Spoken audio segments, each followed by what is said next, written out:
The Kerala story makers ने कराई 26 पीड़िताओं की पेशी, जहां 32 कुर्सियां देखकर हर कोई हैरान था। ये कुर्सियां उन महिला के लिए थी जिनके साथ कन्वर्जन हुआ और वो अपनी जर्नी और अपने साथ हुए कन्वर्जन की कहानियां शेयर करने वाली थी। द केरल स्टोरी इन दिनों फिल्मों से ज़्यादा एक मुद्दा बन गया है। बांद्रा वेस्ट स्थित रंग शारदा भवन में प्रेस कॉन्फ्रेंस का आयोजन किया गया था। स्टेज पर फिल्म से जुड़े कास्ट व क्रू को मिलाकर 7 से 8 कुर्सियां लगाई जाती है, लेकिन वहां लगभग 32 कुर्सियां देखकर हर कोई हैरान था। इवेंट के प्रोड्यूसर डायरेक्टर द्वारका सट समेत केरल राज्य से 26 पीड़िताओं को बुलाया गया था। ये वो पीड़ित महिलाएं थीं जो कन्वर्जन का शिकार रही है। इन महिलाओं में कॉमन बात यह थी कि ये एक संस्था से ताल्लुक़ रखती थी। यह गैर संस्कारी संस्था है जहां धर्म से परिवर्तित हुई महिलाएं वापस आकर अपने मूल धर्म सनातन धर्म को फॉलो करती है। इन पीड़ित महिलाओं संग बात करने का बहुत कम समय दिया गया था। मीडिया को एड्रेस करते हुए प्रोड्यूसर विपुल शाह इन महिलाओं की ओर इशारा करते हुए बताते हैं कि ये सभी इस्लामिक कन्वर्जन से गुजर चुकी है और अब काफ़ी सालों बाद उन्होंने अपनी घर वापसी की है। इन 26 महिलाओं में 3-4 को छोड़कर बाकी सब ने अपना चेहरा स्कार्फ से ढका हुआ था। विपुल ने बताया कि ये महिलाएं अपनी जर्नी और अपने साथ हुए कन्वर्जन की कहानियाँ शेयर करेंगी।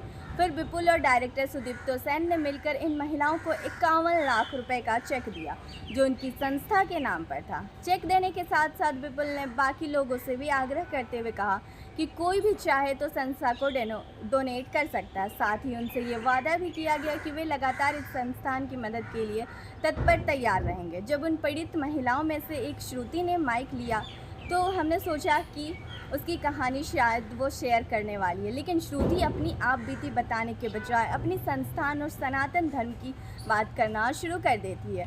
10 मिनट के स्पीच में श्रुति केवल इतना बताती है कि उसका संस्थान किस तरह से काम करता है और सनातन धर्म का प्रचार कैसे होता है। जब मीडिया उन पीड़िताओं की ओर रुख करते हुए पहला सवाल करती है कि क्या आप 26 महिलाओं में से कोई भी IS का शिकार रही है, तो श्रुति का जवाब आता है नहीं। श्रुति आगे कहती है कि हम 26 महिलाओं में से कोई भी IS का शिकार नहीं रही, लेकिन उससे भी ज़्यादा अगर हमारा संस्थान उन्हें सुरक्षित रखेगा या उसकी मदद करेगा तो आने वाले समय में उनके साथ ही कुछ ऐसा ही होगा। इस बीच विपुल बोल उठते हैं कि इन्हें रेस्क्यू किया गया है। इतना ही नहीं, चित्रा नाम की एक पीड़िता ने लिस्ट से कुछ नाम भी पढ़े जिन्होंने पिछले 1 साल में कन्वर्जन किया है। चित्रा ने तो यह तक दावा कर दिया था कि 32,000 से भी ज़्यादा संख्या है, जिसमें लड़कियां ही नहीं लड़के भी शामिल हैं। इवेंट के आखिर में शिखा आकर अपनी कहानी बताती है। शिखा बताती है कि वो किस तरह फिल्म के किरदार शालिनी उनकृष्णन से खुद को रिलेट कर पाती है। वो आगे बताती है कि मैं केरल से हूँ, प्रोफेशन से फिजियोथेरेपिस्ट हूँ और फुल टाइम संस्थान के साथ काम करती हूँ। आज से 2 साल पहले तक मैं कन्वर्जन से गुजर चुकी हूँ। मैं हॉस्टल के दिनों से बदलाव महसूस कर रही थी। मैं एक हिंदू परिवार से हूँ। मैं आसिफा की तरह ही रूममेट से मिली थी। फिल्म से जिस तरह में उनकी कन्वर्जन स्ट्रेटजी दिखाई गई थी वो बिल्कुल एक जैसा था। वो ऐसी सिचुएशन पैदा करते थे और आपके अंदर सवाल पैदा करवाते थे, कन्फ्यूज़न करवाते थे, फिर आपको मैनिपुलेट करने लगते थे।